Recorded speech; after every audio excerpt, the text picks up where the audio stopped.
Hi, Wendy. Hi, how are you? I'm well. How are you doing? I'm doing great. Good. It's been a long time. I know, my goodness. Good to see you. I was like, yay, I get to see him. I haven't seen you forever. Oh yeah, it's been more than a minute. Everything's well? Yes, yeah, I'm doing well. Good. Still fighting the good fight. Absolutely. Plan. That is the plan. So we'll wait for our other presenter to jump in here. Hopefully here in a minute. Okay. I'll touch base on a couple of things. Hopefully we'll have a good audience. Did you get to participate in any of the sessions this morning? No, I did not. I was actually at the Columbus Urban League. I Okay. went to their work readiness fair and job fair just to see what's out there. Okay. So they had a really good turnout. So Okay. Good deal. I have some folks who are looking for jobs. So Yeah. I don't like setting people up for failure and surprises. So I we'll know see what you what mean. they're getting themselves into. I know what you mean. I think about that a lot. The people Mhm. that we try to serve have, in my mind, they've already been failed often Yeah, by all the various systems and things. So yeah, the last thing we want to do is create that again.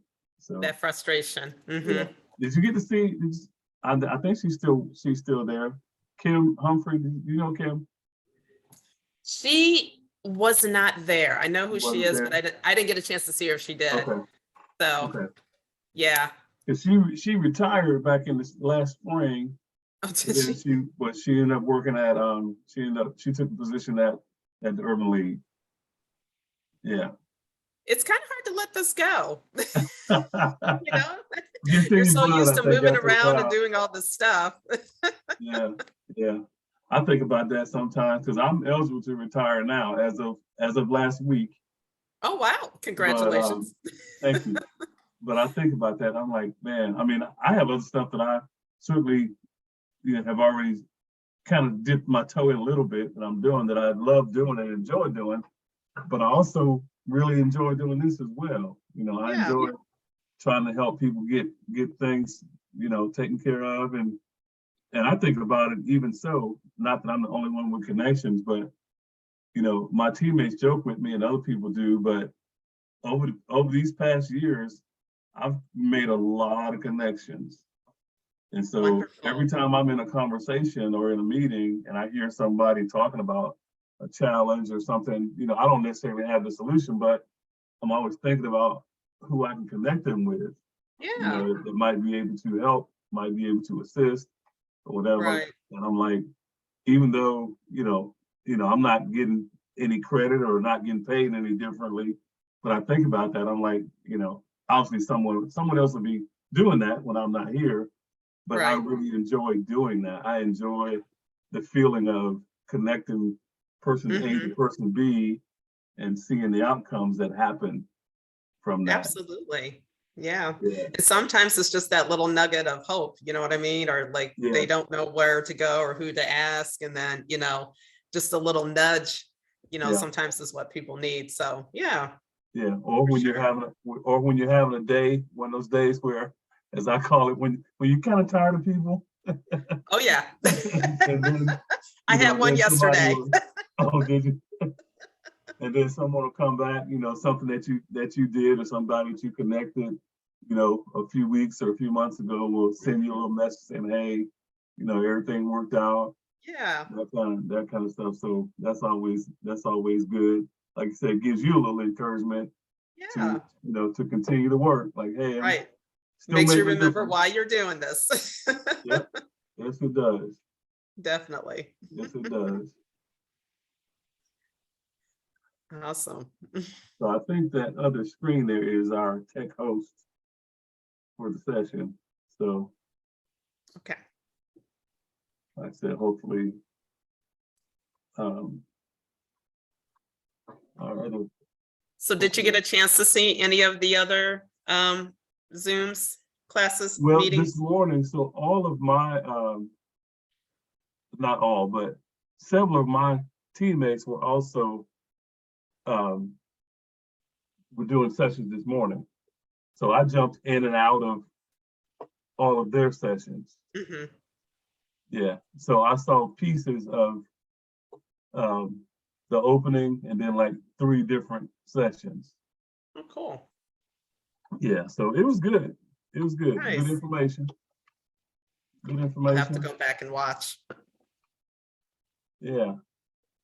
Yeah. That's the other cool thing too. Like it'll be available later Hmm. on the platform. So that'll be good for everyone. Hmm.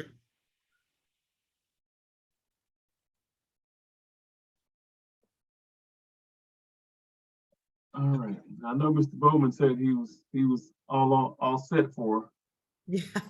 So I'm checking. Look, I'm checking all. You know how it is nowadays. I'm checking all my devices. I know. Make sure I don't have a I message know. that's saying somebody's having a Like, what's problem. going on? See Yeah, if someone has texted or emailed. Yeah. exactly. Because Reba has, so they have my work phone, my personal phone, of course, my Mhm. email and all that stuff. So I've been doing a lot of these for the Office of Reentry. I've been hosting quite a few, uh, not whole conferences like this, but Mhm. just different sessions for different trainings or different Oh, cool. recurring things that we've been doing like Hmm. that. So I've gotten used to, 15 minutes before, there's always 2 or 3 messages. I don't have the link. I can't find the Yeah. link. Yeah. Yeah. Yeah. Or somebody saying, Yeah. I don't see the Zoom link. And I'm like, well, it's because we're in Teams. It's not in Zoom. And, and then there's that. Yeah. Yeah. I have I to know. tell you, when I have a few people, I'll be honest, I kind of shake my head. I'm like, we're good. We're getting on 3 years now. You got to figure out how to save a link You ought to be. Yeah, I know. We have one on your every calendar. week. We have the same meeting every week at the same time, and there's always Yeah. this one person like, "Can someone send me the link?" And it's like, "Come on," Yeah. you Yeah. know. So, and you feel obligated. You have to. Yeah. And But it's like, I've even sent folks like a reminder, like when I send out the first invite, I'll send a reminder like, please save this on your calendar, right yeah. click it, put it on the date on your calendar, and it's there.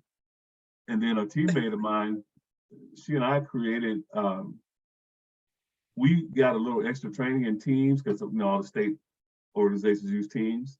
Hmm. So we got a little bit of extra training from our liaison, and we sort of created a little 4-page document that we just extracted from the larger thing, and we sent that out to all the folks that we know needed to use Teams, Right. just to try and help a little bit. Because I Right. had people telling me, "Oh, I don't know how." I had people telling me. Sometimes it was kind of funny because I had people telling me, "I don't have a camera. I don't have a microphone." And I'm like, It's on your you're at your laptop right now. computer. Right. I'm pretty sure you at least You have a totally have microphone. all that. Yeah. Oh man, but it was so funny. I'd get a message, "Hey, I'm sorry, I don't have a microphone, I don't have a camera, I don't have sound." I'm like, I'm sitting there thinking, you're doing this from your laptop, so I'm pretty sure Right. you have at least 2 of You those. have it. It's right there. Unless your laptop's like 12 years old, then maybe. Yeah, in which case you probably wouldn't even be able to connect anyway. So, Right, exactly. Good luck with that. all right, we're at about 4 minutes out. Let me make sure I don't have an email from anyone.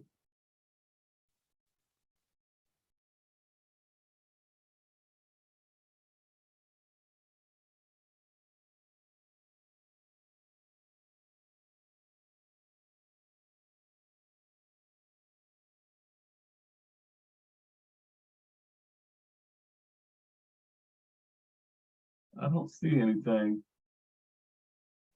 I'm gonna send him a message and see if he's having trouble getting in. Okay.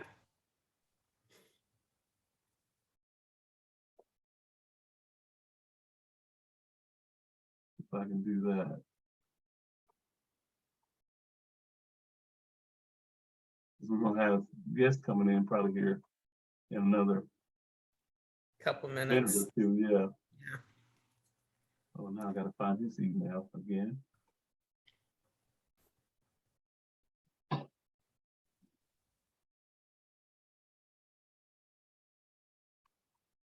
Tell you what, let me just shoot him an email with the link in it. See if that works.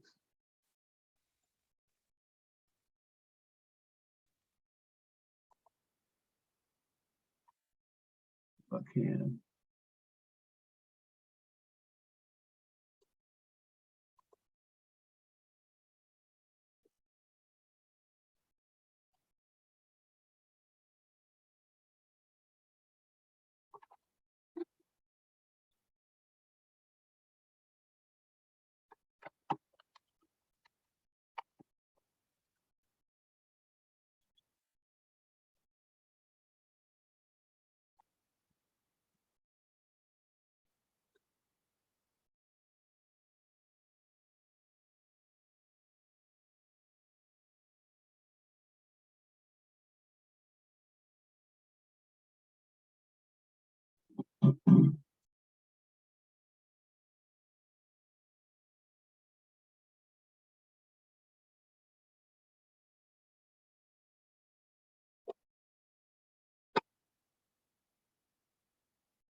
Mhm.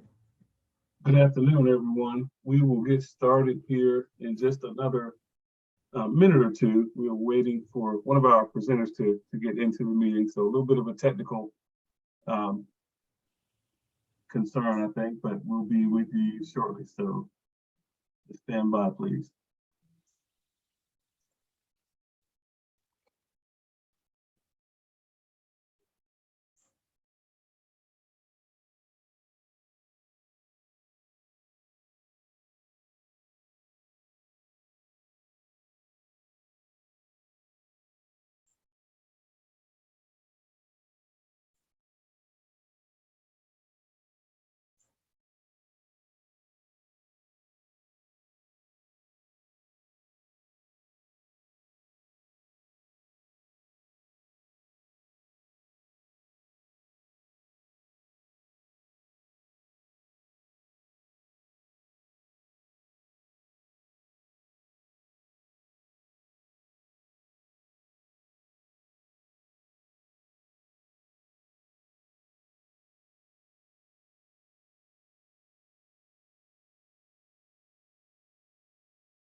Good afternoon, everyone. My name is Gerald Graves. I am with the Ohio Department of Rehabilitation and Correction Office of Reentry. I am the administrator for the South region of our agency. And welcome to Sentences Matter. We're going to talk with some folks who are going to share with us their perspective and their thoughts about sentences and sentencing and the length of sentence and how that impacts reentry and successful reentry in Ohio for individuals who are returning to our community, our neighbors who are returning. So I think we're still waiting for one of our presenters to be here, but we do want to be respectful of your time. So we are going to get started.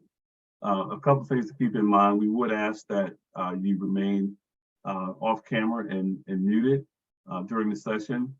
If you have questions, we encourage you to put those questions in the chat during the session. We will address them as we go, and certainly we'll have time to address questions specifically towards the end of our time together.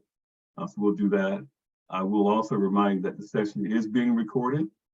So if you do not want to be included on the recording, again, just remain off camera, and that'll be fine. So hopefully you're not having any technical issues, and you can hear and see everyone who is going to speak with us today. You can set your view to see everyone who's going to present.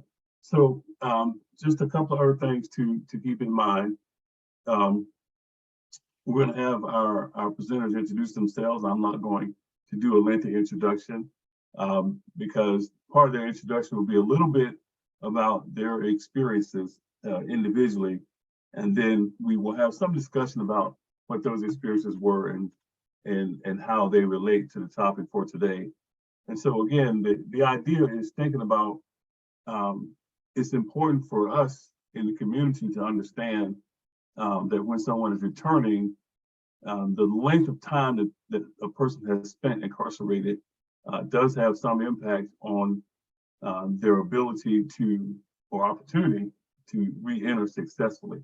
And so that's what we want to kind of keep in mind and think about that in terms of understanding that and how it impacts our ability as members of the community to assist folks relative to that particular dynamic. So without anything else from me, I am going to have our first presenter introduce herself and tell a little bit of her story, and then we'll get into our discussion. Wendy? Hello, everyone. Welcome. My name is Wendy Adcock, and I was incarcerated at Ohio Reformatory for Women from 2008, and I was released June 1st of 2010. So I spent 29 months there. I knew when I was going to be released that it was going to be difficult because of my charges to try to find jobs, possibly to find housing. One of the things that I did is started before I was released and made connections with different agencies.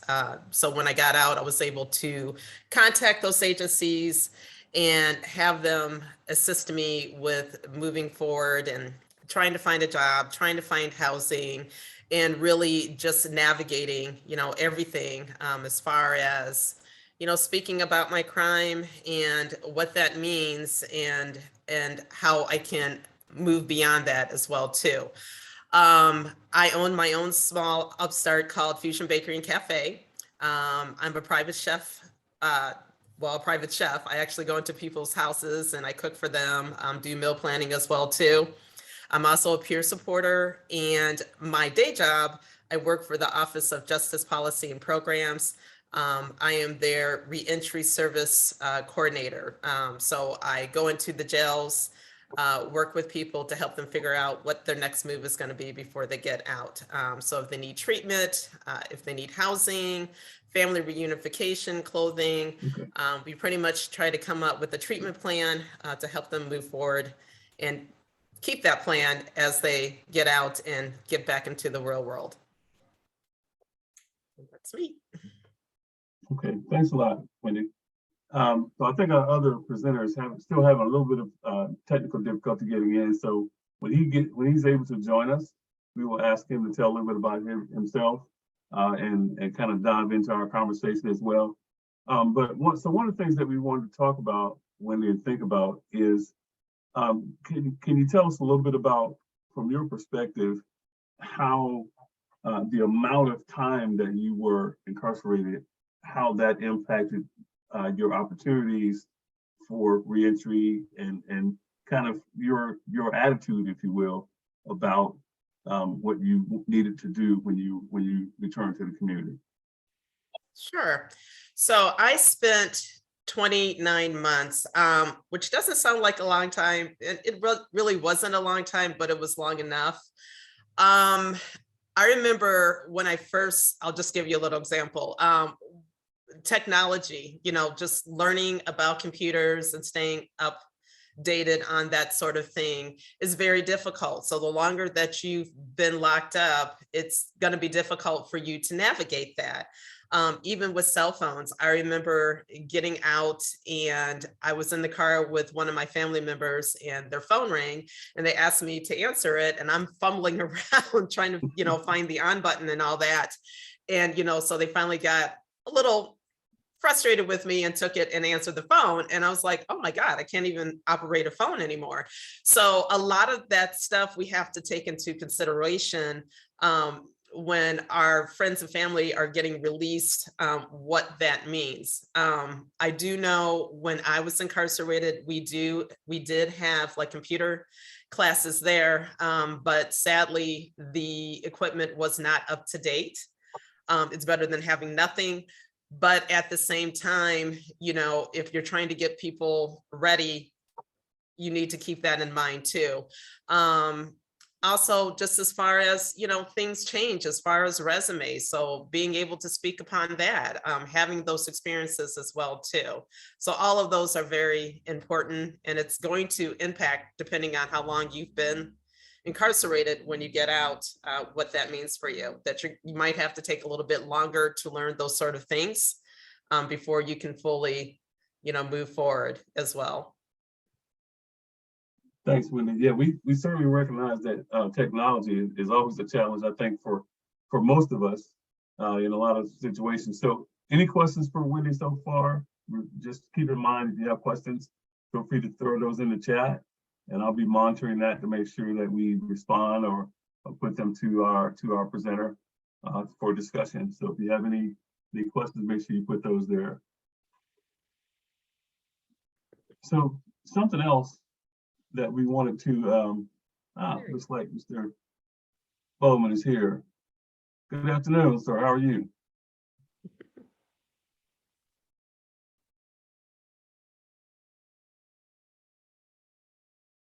All right, I think you might be still muted. So something else that we wanted to hear about a little bit more about, when they think about, is one of the things that's kind of come to the forefront recently is when we think about reentry,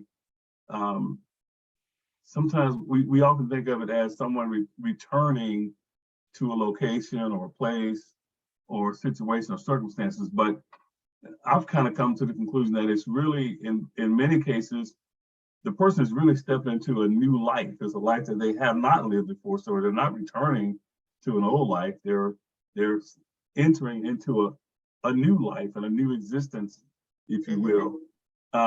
So can you tell us your thoughts on how that is impacted by,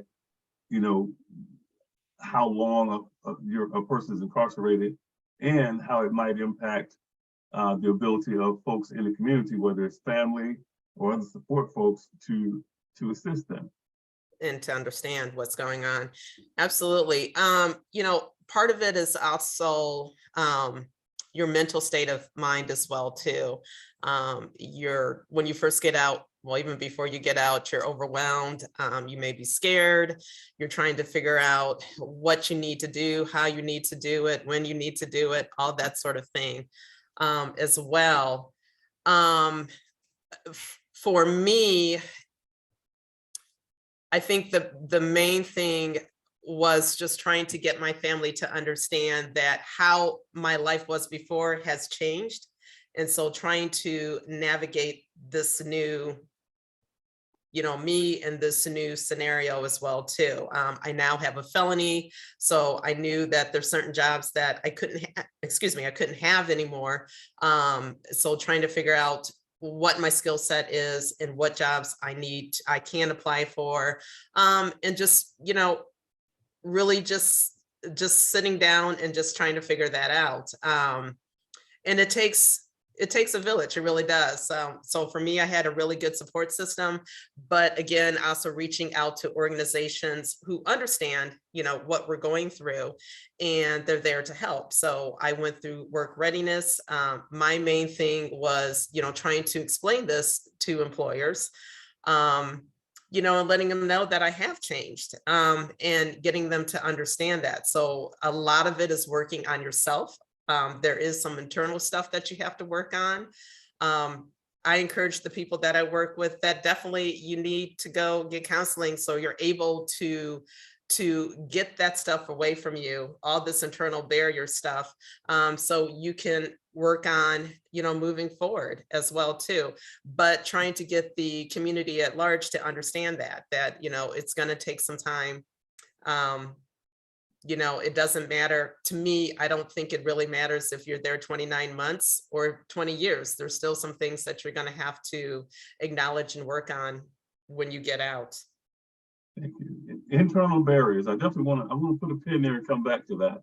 Our other guest presenters here, Mr. Bowman, if you want to unmute and introduce yourself, tell us a little bit about your story, and then we'll let you chime in on the couple of topics that we've started to address so far. Go ahead, sir. Oh, okay. Now I can hear you. I didn't hear you at first. Can you repeat what you said? Oh, I was saying, go ahead and introduce yourself, please. And Oh, tell us a okay. little bit about your story, and then we'll let you chime in on some of the questions that we've been discussing. Okay. My name is Rufus Bowman. I go by the pronouns he, him. I own a nonprofit with me and my wife, Chastity Bowman, which is Opportunities People's Justice Leaders. Well, it was Ohio Prison Justice Leaders.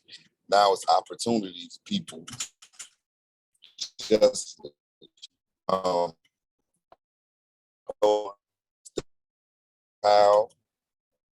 A little bit about me is I was incarcerated for 9 years. I was 19 years old. Or I was in a we got married when I was incarcerated.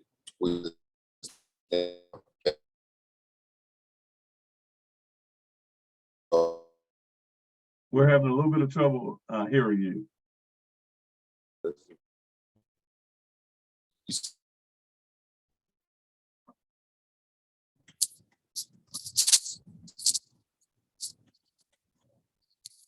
You hear me better now? Yes, sir. Thank you. I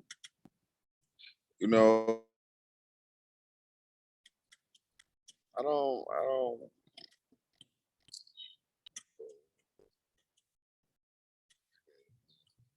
Hey.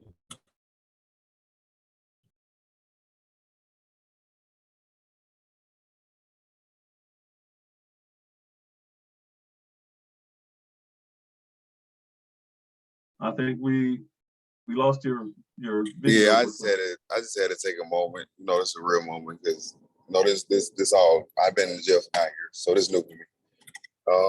So it'd be overwhelming, but like I said, my name is Rufus Bowman. I was incarcerated for 9 years. I'm recently just coming home. I'm in the VOA, that is the halfway house. It's called Volunteers of America. Since being incarcerated, me and my wife have started this nonprofit. It's called OPJ, which is Opportunity People Justice Leaders. I also created Stay Focused, which is a nonprofit that I created directly for impact people who have fathers that have been in prison or juveniles that have been in prison or been inside of juvenile facilities. I believe that inside our community, our urban community, that if we have more leaders and more people who look like us, that speak like us, and they can guide us to better places, then we won't have so many of us incarcerated. women and male. And with that thought process, I created something that me and my wife share now, which is called POW, Protect Our Women, because it affects us and affect the women as well. So it's the counter.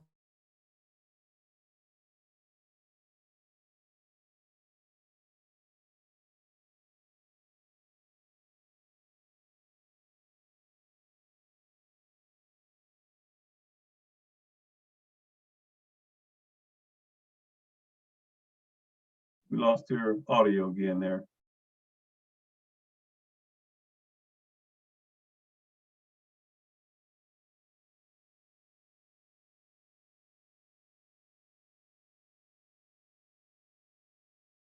Okay, we'll give Mr. Bowman a chance to click back in. Hopefully you can get those issues taken care of. I think there's someone probably assisting now.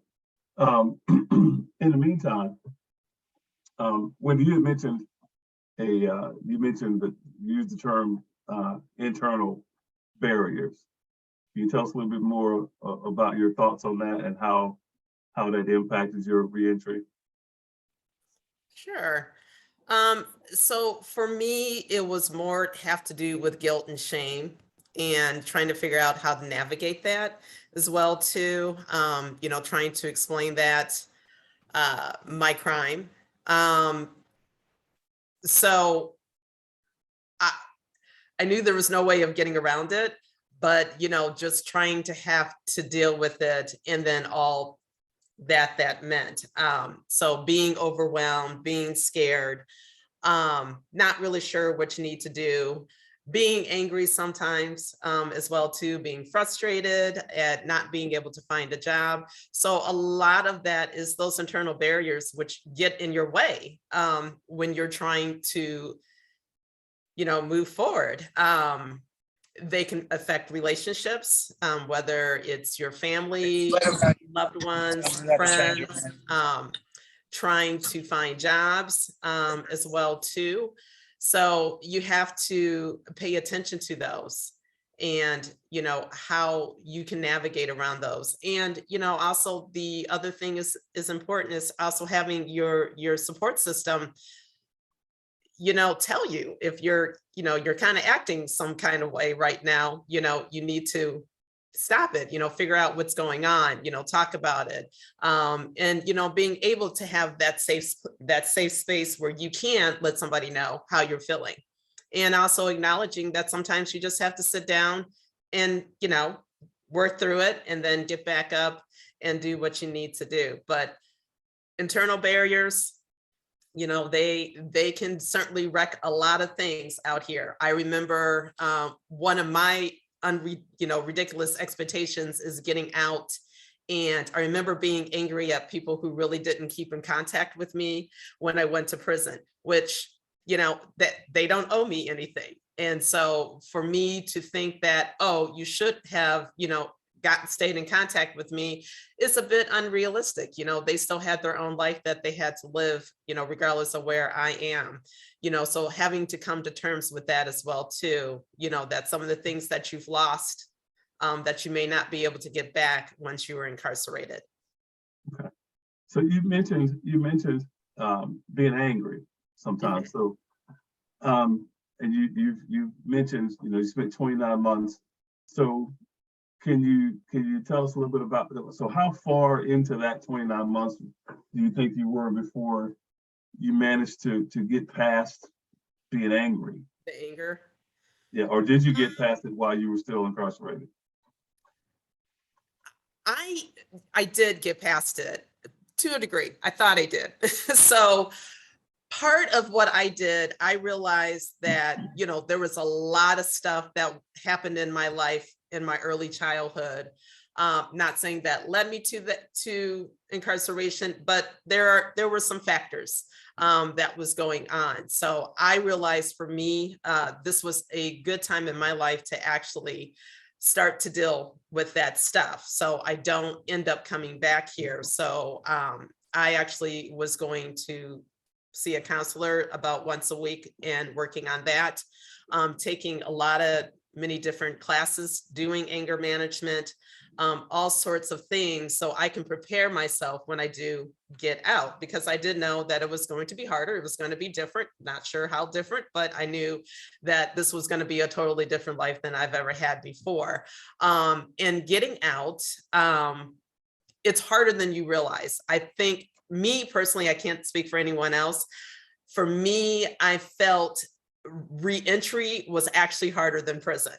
For me, once I got into prison and accepted, this is it, this is my life right now, it was pretty easy to navigate around. As far as, when you're supposed to get up, what your job is, all that sort of thing, where you're supposed to be. Fine, so be it. Let me get through this and move on. Getting out, there isn't that roadmap. So, trying to figure everything out and, finding yourself sometimes being frustrated. You would talk to people or different agencies, or even applying for a job, and they say, yes, you have this job. And then you find out 3 days later, no, you don't, so those sort of things as well too. You become very frustrated, and you become very defeated and humiliated and angry. And, I had a lot of family members who meant well, they said, well, this is a new life. This is a new you. You're going to be okay. And I'm like, I don't know. I don't think I'm going to be okay if I can't get a job and I can't support myself. So what does that, mean? So the last thing you want to do is get to a point in your life that you just say, forget it, and you walk away, and then you end up ruining your life again. So just trying to figure out and navigate, throughout all that, to have some type of normalcy. Thank you, Wendy. So Rufus, I want to have you jump back in here. We're glad you were able to get back into the session. So a couple things that we've talked about. One of the things we were just talking about, Wendy was sharing with us about internal barriers, the things that you had to overcome within yourself. Can you tell us a little bit about, if you had some of that same experience, and what were they, and how did you get past them?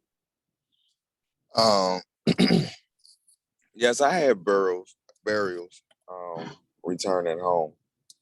Like she said, reentry, returning back is harder than prison, because like it's a constant reminder that where you left from and you ain't finished yet. So for me, like my transition home it might be different than other people. Because like, how can I explain it? It's like you know the problem, you got a solution, you want to show everyone the solution, but the problem and the solution that you're trying to show people are still connected, if that makes sense. Okay. But I faced adversity during my transition, like coming re-entry, I faced adversity. Like there's certain things that I have lost since while I was in prison. I didn't know I lost until I came back home. There's certain things that I developed that I didn't have at first. Like being in a crowd with a lot of people. I ain't had that problem before, but now being in a crowd with a lot of people, that's overwhelming. Like certain things that were just, went nothing. It's overwhelming. And then me being where I'm at in the VOA, which is a transition halfway house. There's so many rules. Like I'm on this meeting and I'm out, but like I have to be back in at 5. Like, you know what I'm saying? Or you get threatened that you gonna go back to prison. So you always gotta click in your head. So you have like I my transition a little different. Like I'm transitioning, but I'm still like in the middle. I'm still in the middle because it's not a welcome home. It's you're home, but if you try anything, this is what you're gonna get. That's a person that did a decade. That ain't what I want. I want to welcome home. Like if I paid my debt to society, then give me my congratulations because I paid it. Whatever that it may be. And if I want to be a better person, allow me the space to be a better person. You know? So like I said, my transition is different. Like we have similar story, me and Wendy. But you know, our transition is different. But similar at the same time. So thank you for that. I'd like you to talk a little bit more about one of the things you mentioned that I think is part of why we're here today in this session, and really the entire conference over these 2 days is helping people understand, helping people in the community understand. So you mentioned losing some things that you didn't even know you lost, and how some things that in the past that were routine that you didn't even think about are now overwhelming. So how can you help us understand, and like, what do we need to understand about that? Someone in the community, not necessarily family, but somebody who's trying to be supportive, how can you help us understand what that's like? So it's like being able to walk your whole life and then not knowing how to walk. You know, I've been driving cars since I was like 13 years old, 14 years old. I did a decade in prison. You know, my wife was like, I got a headache, it's real bad, I need you to drive. In my head and in my mind, I know how to drive. I've been driving for years, I'm 28 years old. Yes, I did a decade, but I've been driving since I was about 13. I could not drive the car. You know, that's something that I lost from being inside of a confinement place. You know, like from being inside of a box. Nothing can grow inside of a box. Lack of affection and human touch.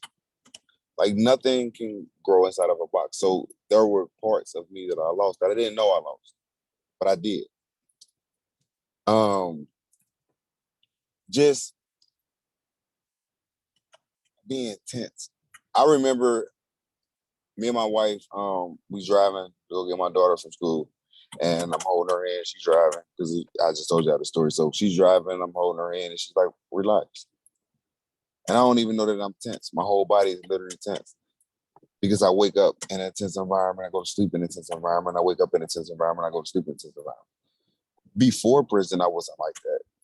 Before prison, I wasn't always tense. Before prison, I didn't not know how to drive. Before prison, a lot of things. I wasn't afraid of a lot of crowds. Before prison, I wasn't lost when I leave out of a place and not know where I'm going and I'm from this place. I'm from downtown and I'm on the VO8 downtown and I don't even know my neighborhood because I've been away that long. Like, I don't even know my neighborhood because I've been away that long. That I get lost inside of my neighborhood. So there are many things that I lost. You know, there are many things that I lost. And transitioning you have to have people that's willing to help you to transition in order for you to transition. I can just say that. You cannot throw a person in a box and give them a piece of paper and say, hey, this is what you're supposed to do, and they transition to a person that you think they should be. Because that's not real. It's not. You know, because there are people that's coming home that think that they got it, but they really don't. You know, and I lost things about me, about Rufus, that I didn't know I lost.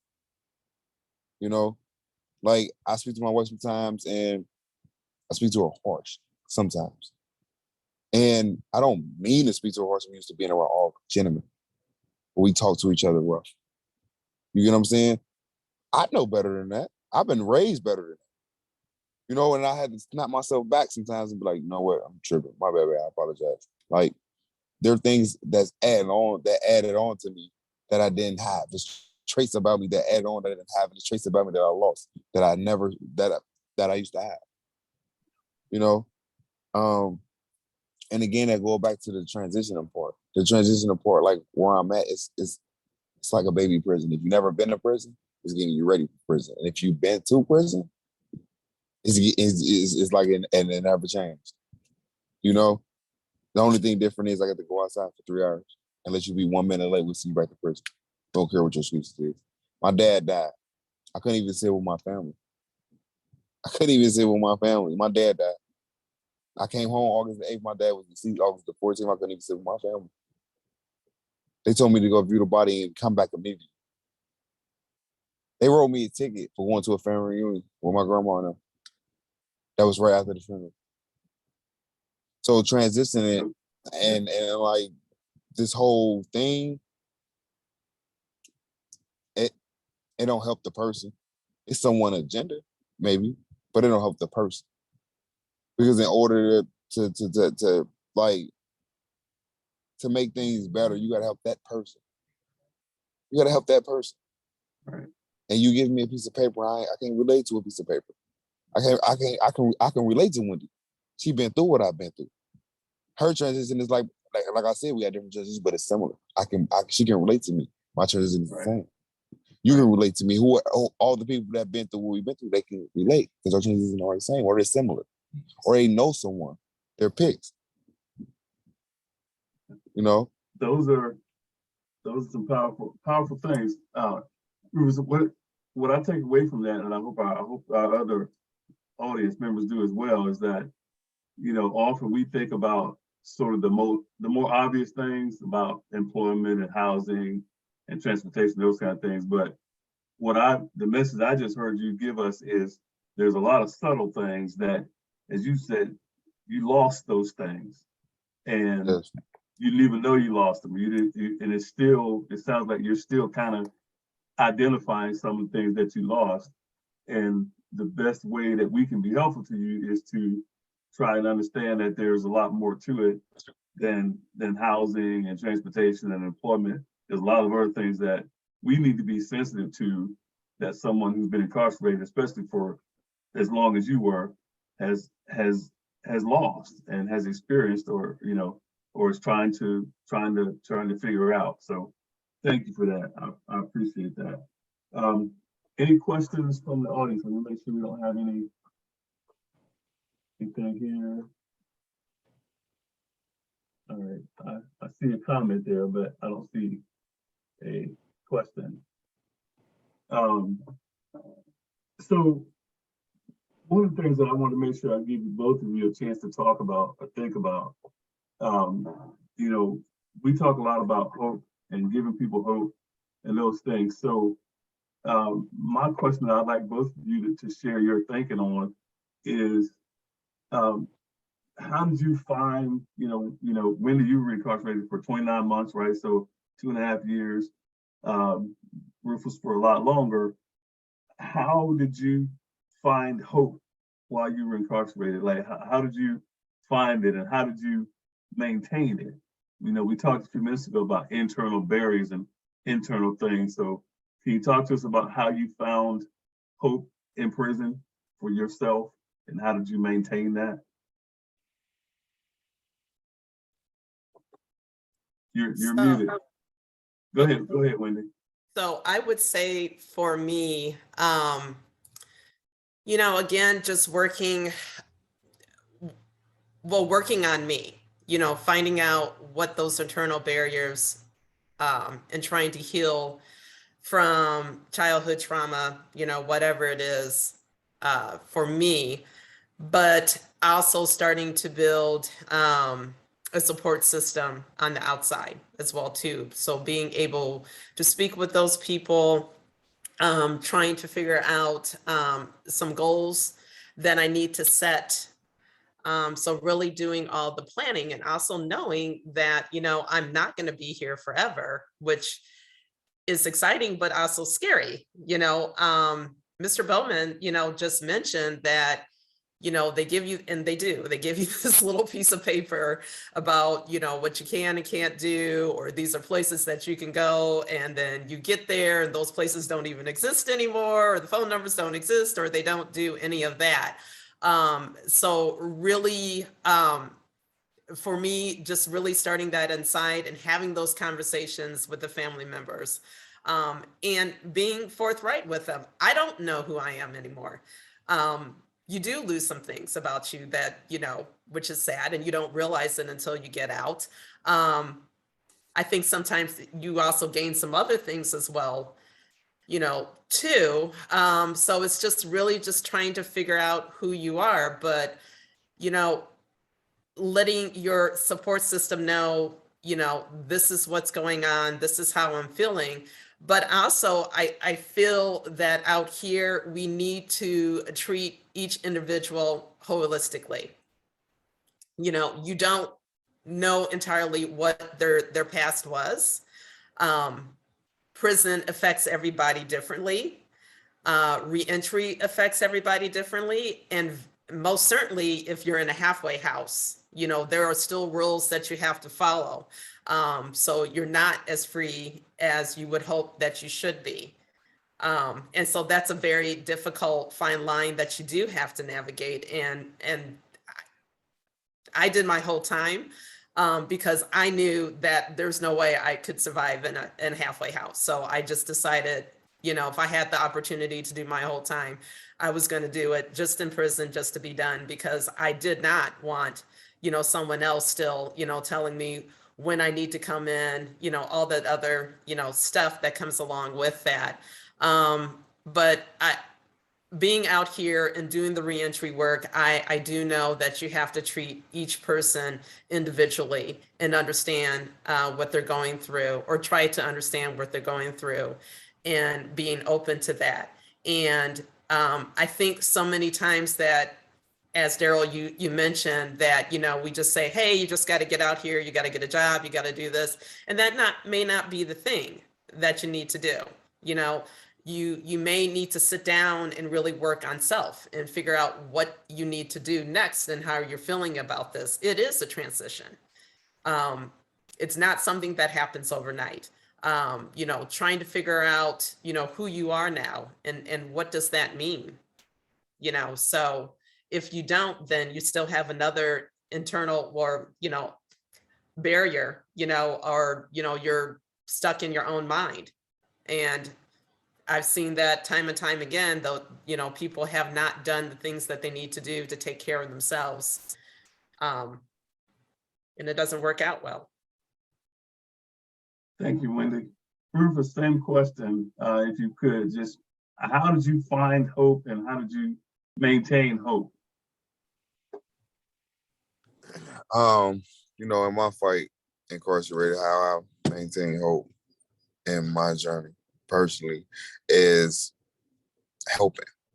You know what I'm saying? I seen small things that we were doing, me and my wife, I seen small things that we were doing, and it was helping. And I had something to look forward to as we were building this thing. I had something to look forward to. You know, I used to wake up every night, and even though the CEO didn't like me or whatever the case might have been, you know, I knew that it was a reason. It wasn't because I was bad or anything like that. It was because I was helping. So if this is the reaction I get off of helping, I'm okay with it. So I turned that pain that they was trying to inflict into purpose, you know? And like she said, like Wendy said, yeah, I'm totally different than the old me. You know, the old me name was Razor. You know, the old me got tattoos and stuff like that, you know, but I'm Rufus and I stand on my truth and I am who I am and who I was, you know, but who I am now is who Most High called me to be, you know, and that's to be a rebel. That's to be a voice for us. That's to be a voice, to be like, hey, big dog, I went through it too. Queen, I went through it too. I got to find out who I was too. It's going to take some time. I just got a good support system. You know, I got a patient family and I got a wonderful wife, but everybody's not fortunate to have that. But since you ain't fortunate to have that, we can reach out. And you are in the city, you know, we here. Because I know it's hard. And I know it can get dark. If I didn't have my support system, I understand it can get dark. You know what I'm saying? So, because with it, it's still hard, you know? But my hope that I had is one day, though, it ain't gonna be, hey, MA 707, hey, go ahead, clean this up, hey, go over there, clean up, you're gonna call me Mr. Bowman. I'm gonna see behind that desk, you're gonna call me Mr. Bowman. I had that in my head, you know, and I planted that seed in my wife, and she had that drive and that tree grew. And sir, they call me Mr. Bowman now. That's good stuff, man. Good stuff. I really appreciate that. Again, that gives us something to think about. Helping other people and having something to look forward to.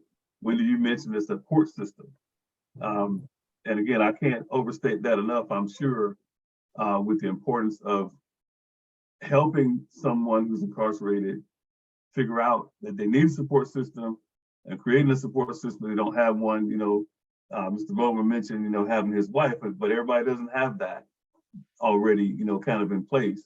And so, I feel like part of our role then is to how do we help people identify the need for that and to help them create that. So thank you for that. That's good stuff. I do see a question in the chat, and it is from Kira.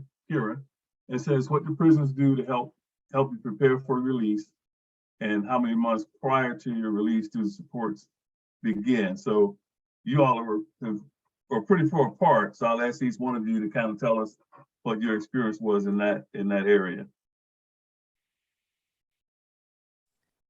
So I would say for me, and peers is a big thing now.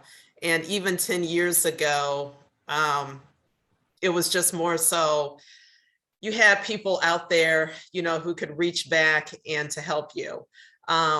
I am a big proponent of things have got to happen in prison or in jail. To ask somebody to come out here and to think that they're going to be okay is very unrealistic. I think it needs to start day one, honestly.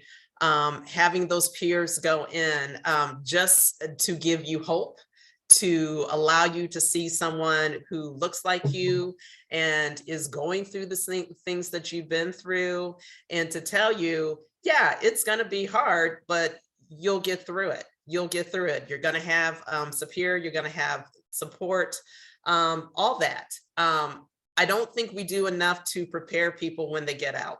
I really don't. And that's something that definitely, needs to change. And again, working with someone holistically, understanding what their needs are going to be. As Mr. Bowman did say, not everybody has that, that luxury of having loved ones who are going to be there no matter what. I came back to a city where I actually had to recreate my own peer support or my own support system as well too. And that's going to take some time, but luckily I did have some mentors that were there to help me navigate through all that as well too. But definitely starting inside, having those people there, explaining, what your next steps might be, allowing us to have that voice about how we're feeling, allowing us to have those feelings as well too. I think we set people up by, we expect our folks when they get out to be these perfect people. And so you're never allowed to have a meltdown. Everybody has meltdowns, regardless if you've ever been in prison or not.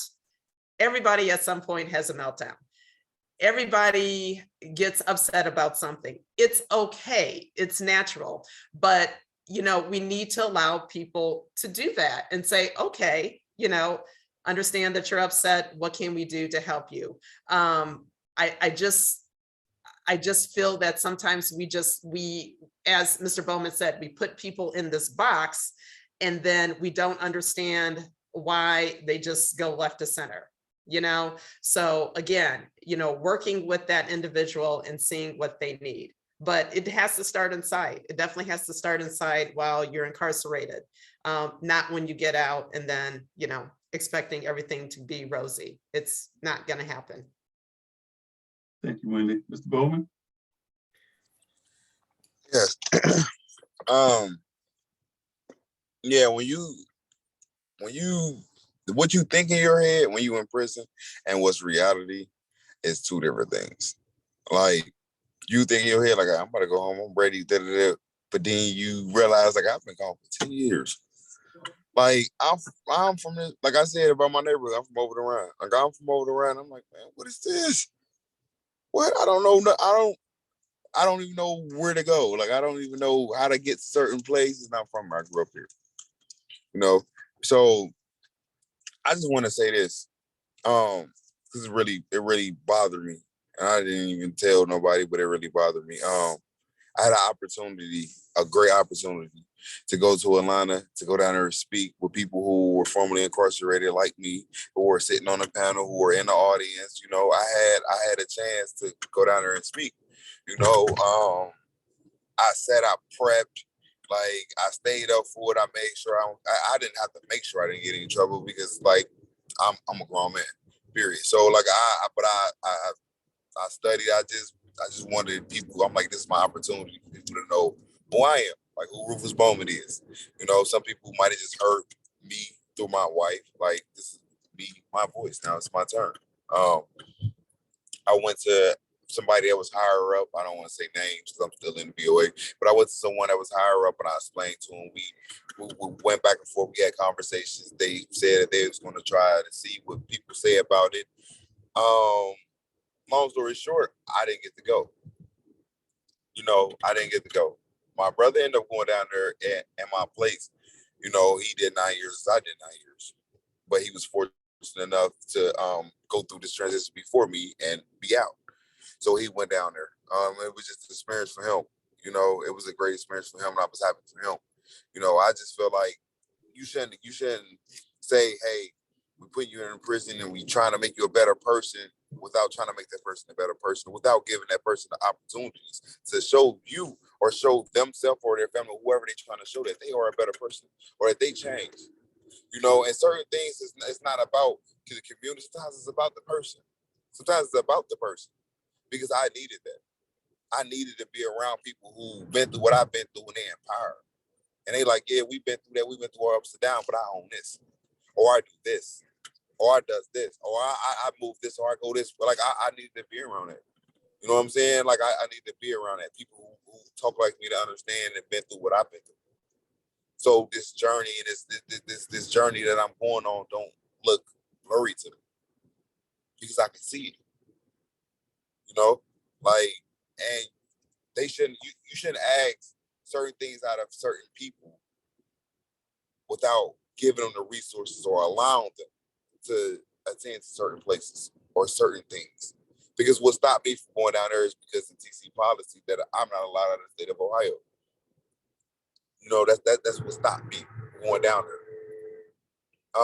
Something that could have helped, that could have helped me more, even more, you know. I just feel like certain, like when we doing this transition thing, think of the person. Like I understand that people make mistakes inside their life or whatever that might be, like they did their time and they come home, but like let's think of the person now. Because like let's address the elephant in the room. We understand that we were put in a box and we left it. And if you don't fight to try to thrive and be a better person, you would just sit there. You know, so and the thing about this too, about this is when you speak about things like this, it's always something back. It's always a splash back. It's like you show us a problem, like it's a hole in here, and instead of a person addressing the hole and patching up the hole, they target you for speaking about it, you know. And I'm a realist, man. I'm a realist. I'm in the VOA, but like the things that I'm going through, it could be better. It could be better, way better. Because if I'm coming home, let me come home. Let me transition home. You know, I understand that we have to follow rules since I'm home. And that was probably my problem with letting me to being incarcerated. I understand that, but certain things are not human. Right. You know, certain things are not human. Certain things shouldn't be that way. You know, if I'm transitioning, me and my wife, we were in OPJL, which is a reentry for people who are incarcerated. So our idea, we have an office and everything. When you come to our office, you know, it's not no like you in prison. That ain't what we you want to get that. Right. I mean, you feel me? Your shoulders relax. Like, and we actually giving you resources that's going to help you. And we not like, hey, listen, if you don't do what we said, because we're a counselor, then we're going to, no, that's not how that goes. Because we just went from a place where all we did was get told what to do. Right. We never had a voice. You know what I'm saying? So yeah. now we free, and we got it. You telling me again I don't have a voice and I'm free? Nah, man, I ain't ready. Yeah. You know what I'm saying? Like, so I understand your message, and what I'm hearing is we got to give people an opportunity to demonstrate their rehabilitation, to demonstrate yes, that they've yes, changed, that yes, they're a different person, not the person that was incarcerated however many years ago. So I get that. We're getting close to our time. We do have a couple of questions here in the chat. Also, Mr. Bowman, I don't know if you can see the chat, but Ms. G from Montgomery County put some information there for you. Can you capture that?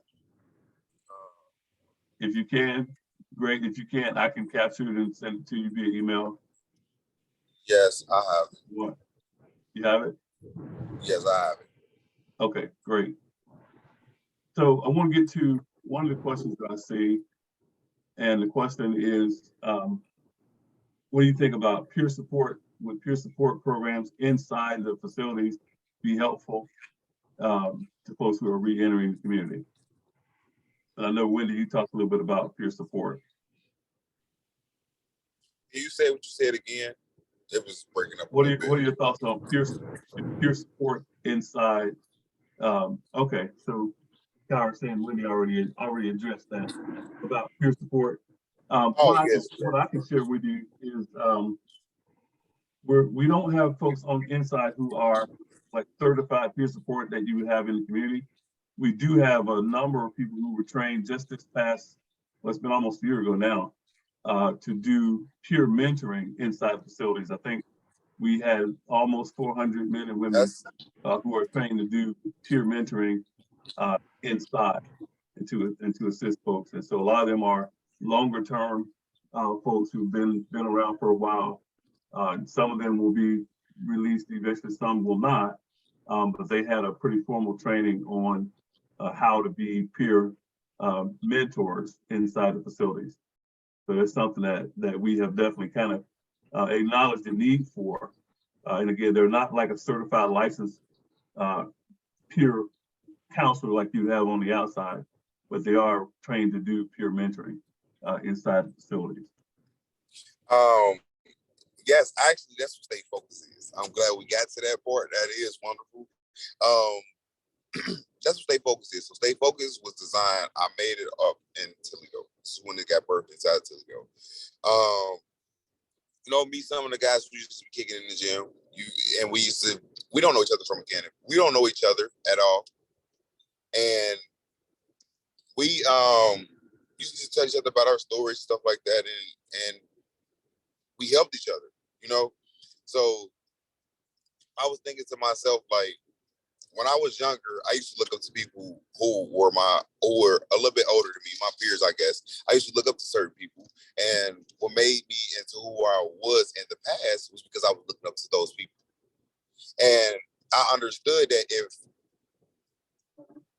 if I can be that example, a different example, but be that example for little Rufus that's out there, then they don't have to come to prison. Because we listen to stuff that we can relate to. We talk to people that we can relate to. We receive information from people that we can relate to. A person can be telling us pure knowledge, and if you don't look like us, we judge you off your look. And you haven't been through, we've been through, we like, okay, all right. But a person that we know and they tell us some information, they could be wrong, we believe it. You know what I'm saying? So like, that's true. For real, like, it could be wrong, we believe it. Like, so when we doing this, one thing I understand is in order to help people like me, I have to talk to people like me, and I have to comfort people like me. It ain't about no race. It ain't about it's about a background. It's about where you've been through and where you came from to be able to be relatable. That's very important because I'm from over around, like I said, I'm from a very bad neighborhood, was bad neighborhood. People who are in juvenile facilities, they are caught up in certain genres, certain looks, certain things. And I so happen to be one of the people that look like the certain things and certain looks that they are caught up in. But I have a different message. And I think that I can have that type of pull when I was in prison. That's what made me start Stay Focused. See, Stay Focused, to break it down for you, is you have a big brother that is inside of the penitentiary. So you have people who have a life, who not coming home, but they are the big brothers to help you stay focused, to remind you, hey, this is not a spot for you. And then you got a big brother that's on the streets who mentor you, who already been through what you've been through, but they on another level. And they help you, guide you, and stay focused. And then we meet up. Our Stay Focused meeting every Thursday. Meet up our Stay Focused meetings for an hour. You have juveniles and you have adults there as well. Because you have juveniles, one thing I know, like my dad been in and out of my life because of prison. You know, I'm a product of my environment, he's a product of his environment. My dad been in and out of my life because of prison. And I understand that there are juvenile teenager kids, urban communities, and other communities as well who don't have father figures, you know, who don't have father figures. So when you bring people who they look up to or don't know they look up to, or look up to an image, and they are them people that's in them images, and they saying, hey, look, we doing this, we doing that. Like, this is what we doing. We ain't talking about guns, killing and drilling and selling crack and all that. Nah, we doing this, black man. This is what we got going on. They gonna stand up. They gonna be happy to do it. I hate to interrupt you. We're almost at our time. So if you don't mind, we're gonna count that. Oh, I think we lost it. Anyway, Wendy, we are just about at our time. If you have a closing thought you want to share with us before we end the session. I would just say, just be mindful, you know, when the people in your life that are returning home, you know, understand that there's some other things that might be going on. You know, we have a tendency just to take a lot of things for granted, but, you know, give them that time and that space to be able to grow, to think about whatever else. Give them that time to verbalize what's going on as well too. You know, just treat them individually as you would want to be treated yourself. You know, it's a trauma of sorts. So, you know, we have trauma patients out there, and there's certain things that we have to do to make sure that they feel safe and they're comfortable and that they're able to overcome, you know, that trauma. So we need to do this likewise with people who are getting released from prison or jail. Thank you very much, Wendy. I think we lost Mr. Bowman there right towards the end, so I'll reach out to him. But I'll ask if he has more information that he wants to share about the organization.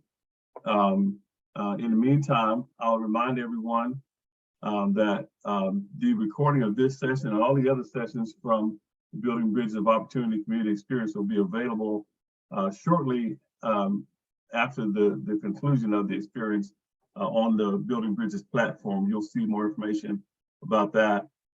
There is a connection opportunity virtual today if you're attending virtually at 4. The screening of the film Apart is this evening at 6 if you registered for that. And then the experience will resume tomorrow morning at 9 a.m. So I hope you all enjoyed this session and took away some good information and some good things to think about as you continue to do work in the community. Wendy, thank you again for joining us today, and everyone have a good afternoon. Thank you. Bye.